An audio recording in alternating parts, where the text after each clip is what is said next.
बोलो सियावर रामचंद्र की जय। राम कथा के रस के तुम भक्तरा सुमति धीर। आई सुवासन करिए प्रभु तेज पुंज कपिवीर। लखन सिया रामचंद्र की जय। भरत जी समाज के सहित रास्ते से चले जा रहे। जो तीर्थ मिलता है वहाँ स्नान करते हैं और जो ऋषि मुनि मिलते हैं उनको प्रणाम करते हैं।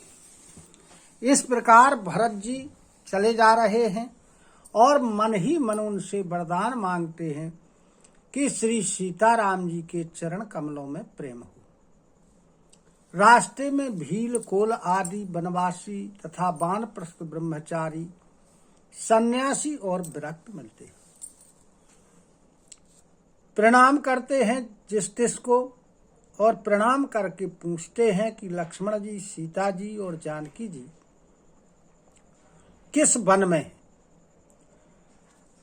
तो वे सब समाचार भरत जी को सुनाते हैं और भरत जी को देख करके अपने जन्म का फल प्राप्त करते हैं। जो लोग कहते हैं कि हमने राम लक्ष्मण सीता को कुशलता पूर्वक देखा है, उनको वे श्री राम लक्ष्मण के समान प्यारे मानते। इस प्रकार सबसे सुंदर वाणी से पूछते और श्री राम जी के वनवास की कहानी सुनते जाते। उस दिन वहीं ठहरकर दूसरे दिन प्रातःकाल ही रघुनाथ जी का स्मरण करते हुए चल दिए। साथ के सब लोगों को भी भरत जी के समान श्री रामचंद्र जी के दर्शन की लालसा थी। सबको मंगल प्रदान करने वाले शकुन हो रहे, सुख देने वाले अंग फड़क रहे हैं। समाज सहित भरत जी को उत्साह हो रहा है कि श्री रामचंद्र जी मिलेंगे और मेरे दुख का दाह मिट जाएगा। जिसके जी में जैसा है वह वैसा ही मनोरथ करता है। सब प्रेम रूपी मंदरा में छके हुए मतवाले हुए चले जा रहे। सभी के अंग शिथिल हैं, रास्ते में पैर डगमगा रहे हैं और प्रेमवश विह्वल हो करके और वचन कहते हैं। भगवान राम के सखा निषाद राज ने उसी समय स्वाभाविक ही सुहाना पर्वत कामदगिरी दिखलाया, जिसके निकट पैशनी नदी बह रही थी और उसी नदी के तट पर श्री सीता जी के सहित दोनों भाई निवास करते। सब लोग उस पर्वत को देखकर श्री रामचंद्र जी की जय हो ऐसा कहकर दंडवत प्रणाम करते हैं। राज समाज प्रेम में मग्न है, मानो रघुनाथ जी अयोध्या को लौट चले हो। भरत जी का उस समय जैसा प्रेम था वैसा शेष जी भी नहीं कह सकते हैं। कवि के लिए तो वह अगम है। जैसे अहंता और ममता से मलिन हुए मनुष्य के लिए ब्रह्मानंद अगम है, उसी प्रकार उनका प्रेम अगम है। सब लोग श्री रामचंद्र जी के प्रेम के कारण शिथिल हैं, इसलिए सूर्यास्त होने तक पूरे दिन में केवल 2 कोस ही चल पाए और जल का स्तर का व्यवस्था को देख करके रात को वहीं रुक गए। रात बीतने पर श्री रघुनाथ जी के प्रेमी भरत जी ने आगे के लिए गमन किया। अब उधर श्री रघुनाथ जी कुछ रात शेष रहते ही जाग गए। रात को सीता जी ने एक स्वप्न देखा और वह स्वप्न वे श्री रामचंद्र जी को सुना रही। कहती हैं कि स्वप्न में देखा कि मानो समाज के सहित भरत जी यहाँ आए हुए हैं और आपके वियोग की अग्नि से उनका शरीर जल रहा है। सभी लोग मन में उदास हैं, उनके मुख मलिन हैं, दीन और दुखी हैं और सासुओं को तो दूसरी अवस्था में देखा। सीता जी का स्वप्न सुनकर श्री रामचंद्र जी के नेत्रों में जल भर गया। सबको सोच में छुड़ा देने वाले शंभ श्री रघुनाथ जी सोच के बस में पड़े हुए। लक्ष्मण जी से भगवान श्री रामचंद्र जी कहते हैं कि हे लक्ष्मण, यह स्वप्न अच्छा नहीं है।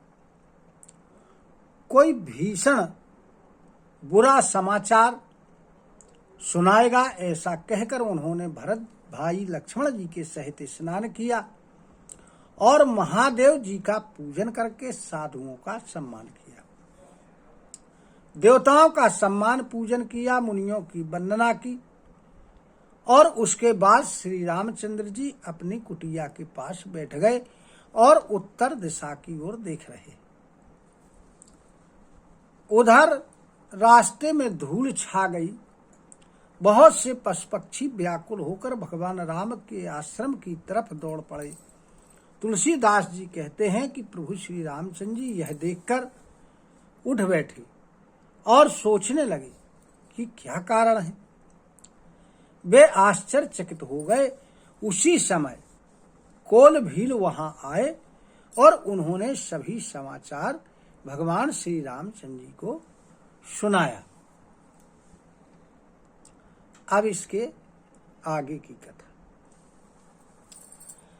सुनत सुमंगल बेन मन प्रमोद तन पुलक भर, शरद सरोरोह नैन तुलसी भरे स्नेह जल, लखन सिया रामचंद्र की जय। तुलसीदास जी कहते हैं कि सुंदर मंगल वचन सुनते ही श्री रामचंद्र जी के मन में बड़ा उत्साह हुआ। शरीर पुलकित हो गया और शरद ऋतु के कमल के समान उनके जो नेत्र थे उनमें प्रेम के आंसू आ गए। बहुरी सोच बस भेसिय रावनु, कारण कवानु भरत आगवनु, एके आयस कहा वहोरी, सेने संग चतुरंग न ठोरी। अब फिर से श्री रामचंद्र जी सोच के बस में हो गए। वे सोचने लगे कि ऐसा क्या कारण है जिसके कारण भरत जी आ रहे। उसी समय एक व्यक्ति और आया और उसने भगवान राम से कहा कि उनके साथ में बहुत अधिक चतुरंगिनी सेना है। सो सुनी राम ही भायति सोचू, इत पितु बच इत बंधु सकोचू, भरतो सुभाऊ समुझी मन माही, प्रभु चित्त हित स्थिति पावत नाही। अब जब श्री रामचंद्र जी ने उस व्यक्ति की बात को सुना तो अत्यधिक सोच में पड़ गए। यहाँ पिताजी के वचन और उस तरफ भाई भरत जी का संकोच था। भरत जी के स्वभाव को भगवान श्री रामचंद्र जी मन ही मन समझ रहे हैं, इसलिए भगवान श्री रामचंद्र जी का चित्त ठहरने के लिए कोई स्थान नहीं मिल रहा। समाधान तब भाय है जाने, भरत कहे महु साधु सयाने, लखनो लख्यो प्रभु हृदय खबारू, कहतो समय सम नीति विचारू। तब यह जान करके भगवान श्री रामचंद्र जी को समाधान हुआ कि भरत जी तो साधु हैं और सयाने हैं और मेरे आज्ञाकारी हैं। लक्ष्मण जी ने देखा कि श्री रामचंद्र जी के हृदय में चिंता हो रही है, तो वे समय के अनुसार अपना नीति युक्त वचन कहने लगे। बिनु पूछे कछु कहूँ गुसाई, सेवकु समय न ढीठ ढिठाई। तुम सर्वज्ञ शिरोमणि स्वामी, आपनी समूझी कहूँ अनुरागी। लक्ष्मण जी कहने लगे कि हे स्वामी, मैं बिना पूछे ही कुछ कह रहा हूं, अतः ढिठाई कर रहा हूं। हे स्वामी, आप सर्वज्ञों के श्रोमणी हैं, सब जानते हैं। मैं तो केवल अपनी समझ की बात कह रहा हूं। नाथ सुहृद सुठी सरल चित, शील स्नेह निधान। सब पर प्रीति प्रतीत जिय, जानैया समान। लखन सिया रामचंद्र की जय। कहने लगे कि हे नाथ, आप परम सुहृद हैं, सरल हैं, शील और स्नेह के भंडार हैं। आपका सभी के ऊपर प्रेम और विश्वास है। आप सभी को अपने समान ही जानते हैं। विषयी जीव पाई प्रभुताई, मूढ़े मोहे बस हो ही जनाई। भरतो नीति रत साधु सुजाना, प्रभु पद प्रेम सकल जगु जाना। कहते हैं लक्ष्मण जी भगवान राम से कि जो मूढ़ मनुष्य होते, विषयी जीव, उन्हें यदि प्रभुता पा जाए, प्राप्त हो जाए, तो वो मोह के वश में अपने असली स्वरूप को प्रकट कर देते। भरत जी नीति में निपुण हैं,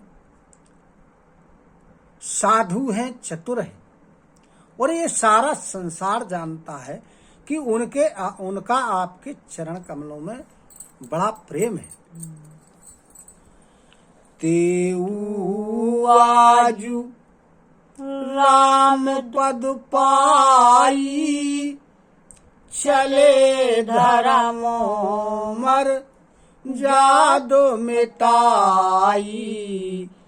कुटिले कुबंधु कुअवसरता की, जानी रामो बन वास एकाकी।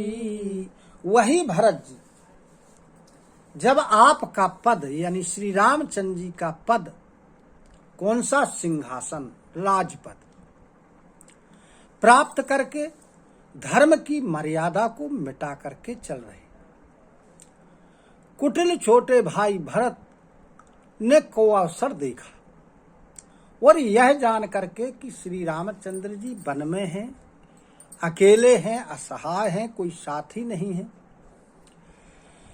करी को मंत्र मन साजी समाजू, आए कराए अकंटक राजू।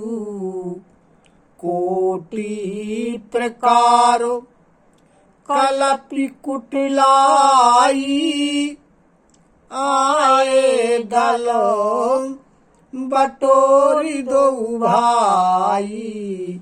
कहने लगे लक्ष्मण जी कि अपने मन में भरत जी ने बुरा विचार किया और समाज को इकट्ठा किया और उन्होंने सोचा कि हम निष्कंटक राज्य करेंगे, इसलिए वो यहाँ आए और अनेकों प्रकार की कुटिलताएं रचकर सेना को साथ में लिया, बटोरा और दोनों भाई चल दिए। जो जिये होती ना कपट कुचाली, के ही सुहातो रथ बाजी गजाली। भरत ही दोषु देई को जाए, जग बौराई राज पदु पाए। यदि भरत जी के हृदय में कपट न होता, कुचाल न होती, तो इतने रथ, हाथी, घोड़े, इनकी क्या आवश्यकता थी? किसको अच्छे लगते? परंतु भरत जी को व्यर्थ में क्यों दोष दिया जाए? राजपद जब प्राप्त हो जाता है, बड़प्पन मिल जाता है, तो संसार में ऐसा कौन है जो मतवाला ना हो जाए? सभी मतवाले हो जाते। शशि गुरुतिय गामी नहुखु, चढ़्यो भूमि सुर जान। लोक वेदते विमुख भा, अधम न बेन समान। लखन सिया रामचंद्र की जय। जब बड़प्पन मिला तो चंद्रमा गुरु पत्नी गामी हो गया। राजा नहुक ब्राह्मणों की पालकी बना करके चढ़ा, ये राजपद का कारण। और राजा बेन के समान नीच तो कोई होगा नहीं, क्योंकि जो लोक और वेद दोनों से विमुख हो गए। बोलो सियावर रामचंद्र की जय। कथा विसर्जन होते हैं, सुनहु वीर हनुमान। जो जन यहाँ से आए हो, सो तहाँ करौ पयान। श्रोता सब आश्रम गए, शंभु गए कैलाश। रामायण मम हृदय में, सदा करहु तुम वास। लखन सिया रामचंद्र की जय। उमापति महादेव की जय। पवन सुत हनुमान की जय। गुरु गोविंद की जय हो। जय जय सीताराम, जय जय राधे श्याम। नमः पार्वती पते, हर हर हर महादेव। हरि शरणं हरि शरणं, हरि शरणं हरि शरणं। हरि शरणं हरि शरणं, हरि शरणं हरि शरणं।